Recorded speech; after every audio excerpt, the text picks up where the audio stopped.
Hi everyone.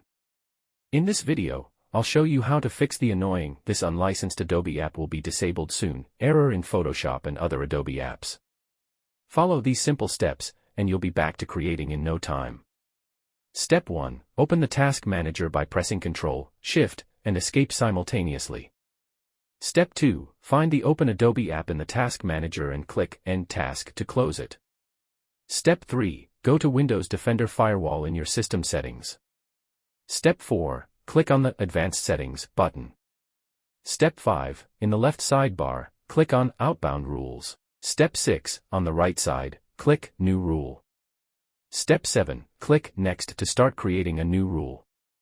Step 8. To find the program path, search for the Adobe app in the Start menu, right-click on it, and select Open File Location. Then, right-click on the shortcut and again select Open File Location. Copy the path from the address bar.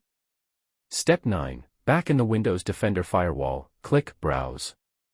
Step 10. Paste the path you copied earlier into the File Path field.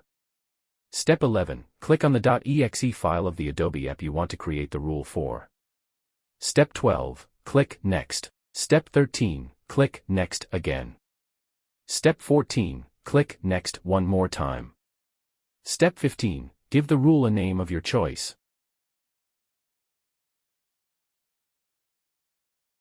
Step 16. Click Finish to create the new outbound rule. Step 17. That's it. You've successfully created a rule to prevent the Adobe app from connecting to the internet and triggering the licensing error. Remember, this trick works for all Adobe apps, so you can use the same steps to fix the issue in Illustrator, InDesign, or any other Adobe software you might be using. If you found this video helpful, don't forget to like and subscribe for more tech tips and tutorials. Thanks for watching.